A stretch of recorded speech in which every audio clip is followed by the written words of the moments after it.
솔방문고 박솔입니다. 잘 있었어요?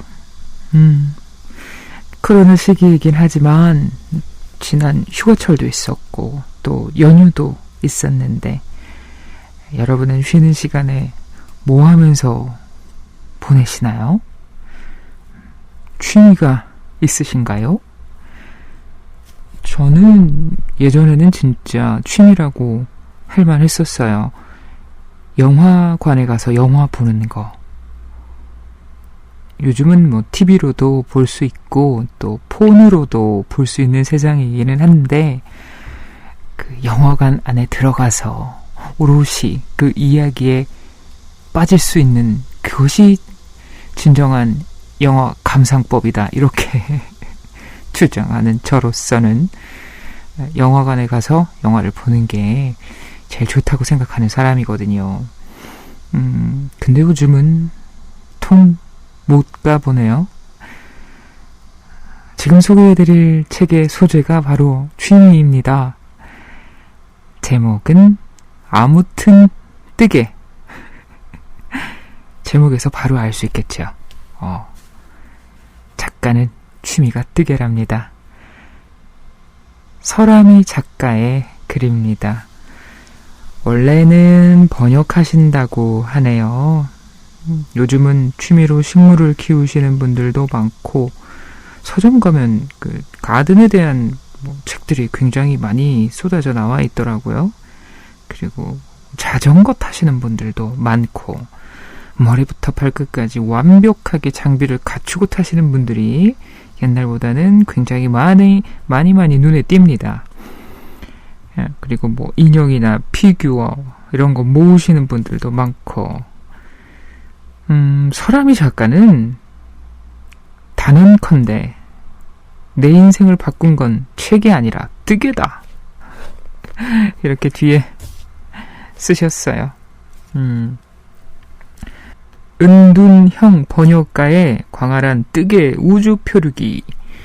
제목이 아주 그럴싸한데요. 취미가 깊어지면 누구나 또 장비 욕심이 생기죠. 그리고 뭐 너무 몰두한 나머지 일상생활에 뭐 지장을 준다든지 뭐 여러 가지 사건들이 있을 것 같은데 설아미 작가는 뜨개를 하면서 어떤 생각을 했고 또 뜨개를 한다는 건 어떤 건지 책을 한번 읽어보겠습니다. 엉킨 실타래를 푼다는 것. 잘난 척하면 네가 다 해야 돼. 어머니, 제가 잘난 척을 한 게 아니고요. 아니, 글쎄, 네가 잘난 척을 했다는 게 아니라 옛날에 우리 집에서는 그렇게 말했어. 며느리가 잘난 척하면 혼자서 일 다 해야 된다고. 저는 못해요 하면 안 시키는데 잘난 척하면 네가 다 해야 돼. 추석 차례에 올릴 나박 물김치가 화근이었다. 명절 차례상에 올리는 새김치는 늘 시어머니가 직접 담갔다. 하지만 올해 추석을 앞두고 그의 목소리는 유난히 힘없이 들렸다. 나는 용기를 냈다.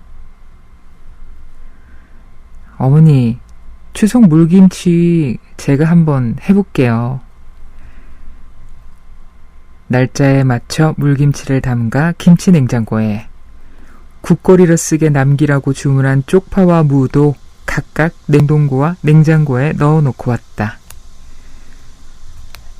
물김치 맛이 괜찮은지 차례상에 올릴 만한지 판단해 주십사 하는 손편지와 함께.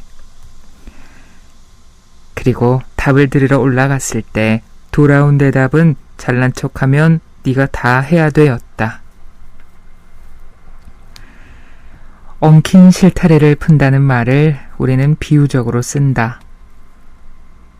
꼬인 인간관계, 해결 기미가 보이지 않는 갈등 양상을 엉킨 실타래에 빗대어 말한다. 그러나 실제로 엉킨 실타래를 눈앞에 마주해 본 사람이라면 이것이 단순한 수사가 아님을 안다.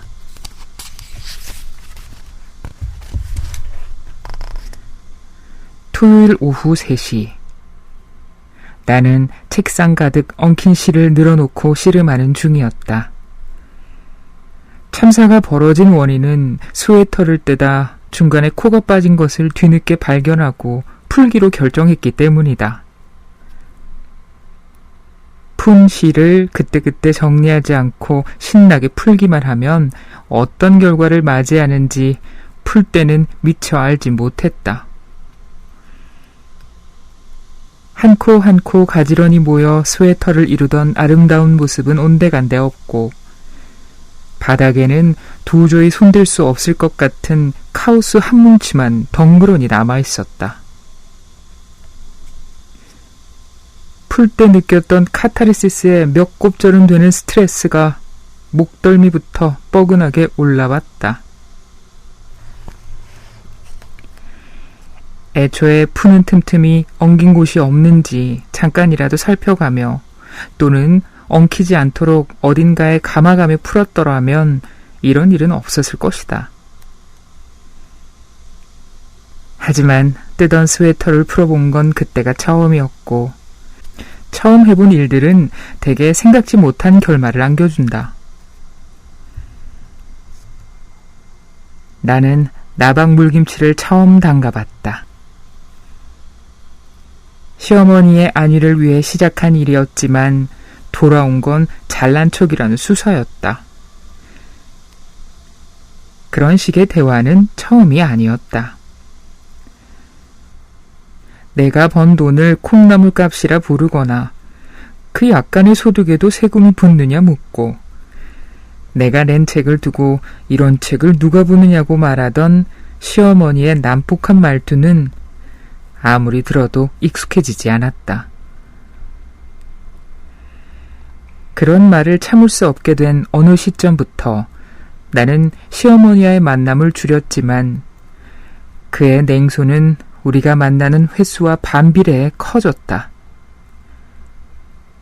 그러는 동안 남편은 뒤로 물러나 있었다. 시어머니의 성향을 모르는 바는 아니었다. 그는 내가 아는 가장 쿨한 사람이었다. 아이를 낳지 않겠다고 선언한 며느리에게 단 한 번도 아이 문제를 거론하지 않았고 장가간 아들이 밥은 잘 먹고 다니는지 걱정할 법도 했지만 며느리의 요리 실력을 궁금해한 적이 없었다. 사돈과 처음 만난 상견례 자리에서 며느리는 며느리지 딸은 아니잖아요 라고 말했을 때 나는 그가 차가워서 무서웠지만 쿨해서 멋있다고도 생각했다. 그의 쿨한 말투가 칼로 변한 건 언제부터였을까? 설거지를 하다, 운동을 하다, 일을 하다 불쑥불쑥 떠오른 그의 말은 나를 헤집었다. 다른 사람 같으면 한판 붙자고 달려들어도 벌써 달려들었을 말들이었지만 입도 뻥끗 못하고 그렇다고 못 들은 척 훌훌 털어내지도 못한 채 차곡차곡 쌓아둘 수밖에 없던 데에는 이유가 있었다.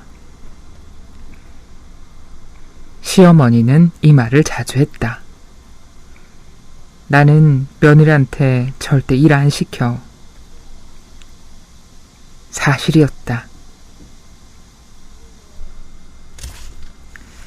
그가 며느리던 시절 이야기를 남편에게 들은 적이 있다. 부잣집인 줄 알고 시집 왔는데 와보니 아니더라는 이야기. 그의 시어머니는 식탁에 2,000원을 던져주고는 이걸로 저녁 해놔라 하며 외출하는 사람이었다는 이야기. 그는 친정에서 펑펑 울고 돌아와 결국 저녁밥을 지었다는 이야기. 혹독한 며느라기와 고된 시집살이를 견딘 그는 당신의 며느리에게만큼은 그런 삶을 물려주지 않겠다는 생각을 신조로 정한 듯 했고 바위처럼 굳건하게 그것을 지켜왔다. 그리고 마침내 나는 내 시어머니와 다른 시어머니라는 자부심을 느꼈을지도. 그것은 합당한 자부심이고 불합리의 대물림을 끊어낸 그는 존경받아 마땅한 시어머니라는 사실을 누구보다 잘 아는 사람이 그의 며느리인 나였다. 하지만 혼란스러운 건 어쩔 수 없었다. 바위처럼 단단한 배려와 칼처럼 버려진 말이 한 사람에게서 나온다는 사실을 나는 선뜻 받아들일 수 없었다. 일을 시키지 않는다고 해서 어떤 말이든 해도 되는 건 아니라고. 그런 말을 계속 하실 생각이라면 차라리 일을 시키시라고 말하고 싶었다. 하지만 그와 내가 양 끝을 하나씩 잡고 있던 실이 엉켰다는 사실을 말할 용기가 내게는 없었고 말해서도 안 된다고 생각했다. 아무도 말한 적 없는 고부 사이의 갑을 관계가 내 안엔 공기처럼 자리 잡고 있었다. 엉킨 실타래는 다른 실마저 지나가지 못하게 방해하며 자꾸만 몸집을 키워갔다.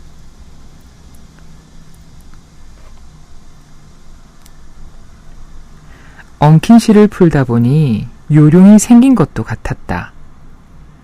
그 요령이란 엉킨 한가운데, 즉 카오스의 핵부터 건드려봤자 소용이 없다는 것이었다. 그렇게 하면 손가락도 아프지만 어쩌다 매듭 하나를 풀었다 해도 금세 다른 매듭에 가로막혀 인내심이 바닥나기 쉽다. 가위로 싹둑 자르고 싶은 마음이 굴뚝 같아진다. 달콤한 유혹이지만 그러지 않는 이유는 그게 사실이 아님을 알기 때문이다. 엉킨 실을 푸는데 가위는 도움이 되지 않는다. 엉킨 실 한 덩이를 두 덩이로 나눠 놓을 뿐. 방법은 실 끝을 찾아 놓치지 않도록 꼭 붙잡고 거기서부터 차근차근 풀어나가는 것이다. 그러다 보면 엉킨 실의 주변이 서서히 정리되면서 자연스럽게 카오스의 핵을 만나게 된다. 주변이 정리된 뒤에 만난 카오스의 핵은 이미 힘을 잃어 작은 손놀림에도 쉽게 자신을 내준다. 여기에 이르기까지 충분한 시간이 필요한 것은 말할 것도 없다. 결국 늘 그렇듯 시간이 문제다. 150g의 카오스를 모두 풀어낼 만큼의 시간을 견디기는 어려웠다. 한 번에 풀어내기에는 너무 많이 엉켜 있었다. 나는 즐겁고 싶어서 뜨개를 하는데 이 실은 왜 내게 스트레스를 주는가? 앙칼진 주먹을 펼 생각이 없어 보이는 손 염색실을 원망하며 쓰레기통에 처박았다. 하지만 실은 잘못이 없다.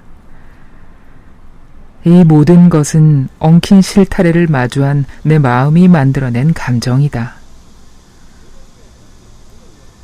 쓰레기통에서 실을 꺼내 지퍼백에 옮겨 담았다.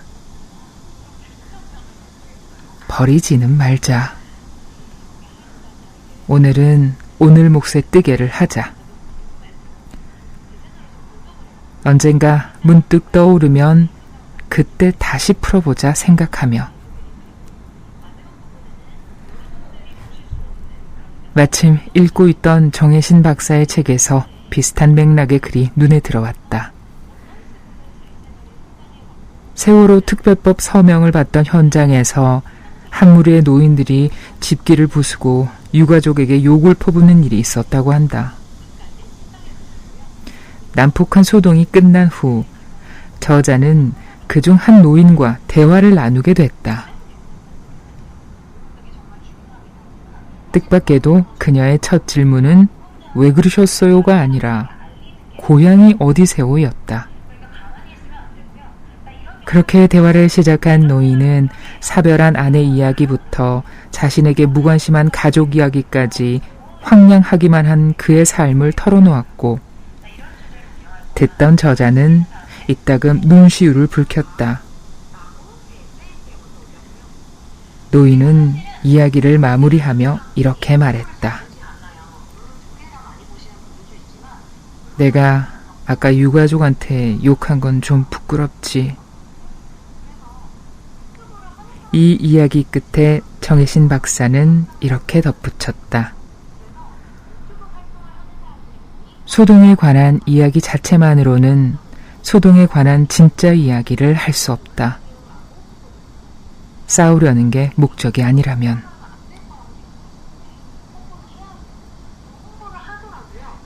아무리 사이가 멀어진 고부관계라 해도 처음부터 멀어질 줄 알고 관계를 시작하는 고부는 없다. 시어머니라고 나를 처음 본 순간부터 그런 시어머니가 되겠다고 결심했을 리 없고, 나도 고부관계라는 벽에 갇혀 을을 자처하지 말았어야 했다. 고부가 만나는 횟수를 줄이면 갈등이 사라질 줄로 믿었던 남편은 뒤늦게 상황을 깨닫고 내게 시어머니와 대화를 해보라고 했지만 가당치 않았다. 이 상황에서 대화한들 그게 대화일 수 있을까? 정혜신 박사의 말을 빌리면 그건 갈등에 관한 대화 이상도 이하도 아니며, 그런 대화로는 갈등에 관한 진짜 이야기를 할 수 없다. 싸우려는 게 목적이 아니라면.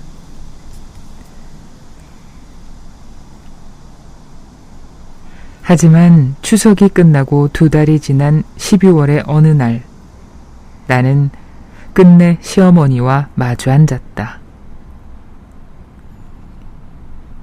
실을 싹둑 잘라낼 수는 없으니 입이라도 뻥끗해야 숨쉬고 살 수 있을 것 같았다. 내게 대화를 권했던 남편도 함께였다. 울며 불며 화내지 않고서는 말할 수 없을 줄 알았지만 나는 예상외로 담담했다. 상대방이 어떻게 들을지 생각하지 않고 말을 해본 것은 그때가 처음이었다. 시어머니는 내게 했던 말의 대부분을 기억하지 못했다. 나도 어떻게 끝내겠다는 구상을 갖고 시작한 대화가 아니었다. 나는 내 마음을, 그는 그의 마음을 말했다. 말의 효율을 중시하는 두 사람이었던 만큼 우리의 대화는 직선으로만 뻗었고, 이따금 서로의 말을 이해하지 못해 대화가 엉키기도 했다. 그럴 때 매듭을 풀어준 사람은 남편이었다. 남편은 둘 중 어느 쪽의 편도 들지 않고 어느 쪽도 탓하지 않은 채 엉킨 실을 가만히 풀어 건넬 뿐이었다. 다시 받아든 실은 한결 부드러운 포물선을 그렸다. 어른에게 그렇게까지 솔직하게 내 마음을 표현해 본 것도 그때가 처음이었다. 알다시피 처음 해본 일들은 대개 생각지 못한 결말을 안겨준다. 그 대화의 결말은 정말이지 뜻밖이었다. 시어머니는 내 말에 놀랐고 당황했고 당신이 며느리던 시절이 떠올라 억울한 것처럼도 보였지만 그럼에도 내게 미안하다고 했다. 네가 받아들이질 못한다면 안 하겠다는 말, 자신은 말한 건 지키는 사람이라는 말도 함께. 시어머니가 말을 지키는 사람이라는 건 나도 잘 아는 바였다. 나는 사과해 주셔서 감사하다고 말하고 내려왔다. 그날 저녁 다시 올라가 이번에는 내가 사과했다. 나보다 인생을 2배는 더 산 시어머니에게 눈 동그랗게 뜨고 또박또박 따지는 게 송구해 죄송하다고 말씀드렸다. 그는 나를 건방지고 괘씸한 며느리라 보기에 충분했지만 지금까지 그런 심경을 표현한 적은 없다.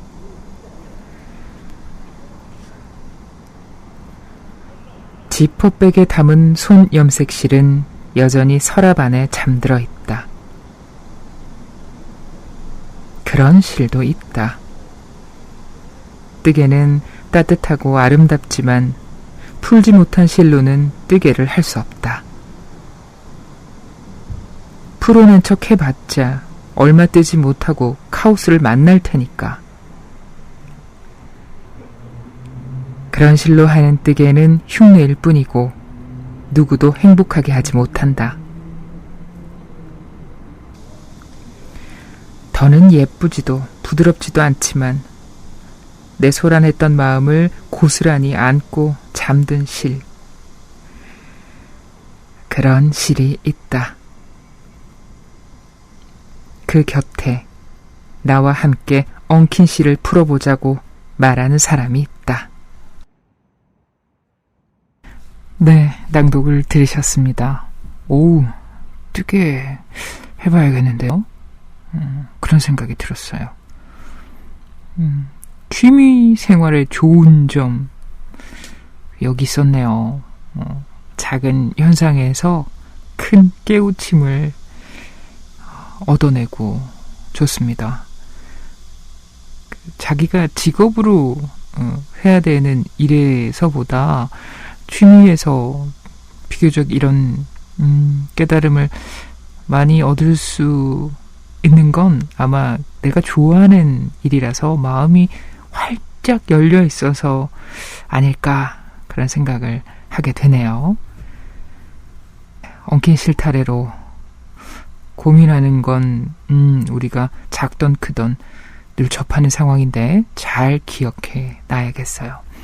가위로 자르는 건 한 덩이가 2덩이로 될 뿐 해결책이 안 된다잖아요. 무서워. 요달랑 말고 또 기꺼이 잡스럽게 거침없이 산만하게 이런 제목의 단락도 있거든요. 전 요것도 되게 재밌게 읽었어요. 혹시 오늘 어떤 사람과의 관계가 엉킨 실타래처럼 엉켰나요? 괴롭지만 일단 실 끝을 찾아서 잘 잡고는 있어 봅시다. 잘나서는 더 골치가 아파진다네요. 사는 게 그렇죠 뭐. 자, 오늘도 뜨개질하는 책 읽으면서 사는 얘기 해봤습니다. 좋은 문장 가지고 또 돌아올게요. 오늘은 여기까지입니다.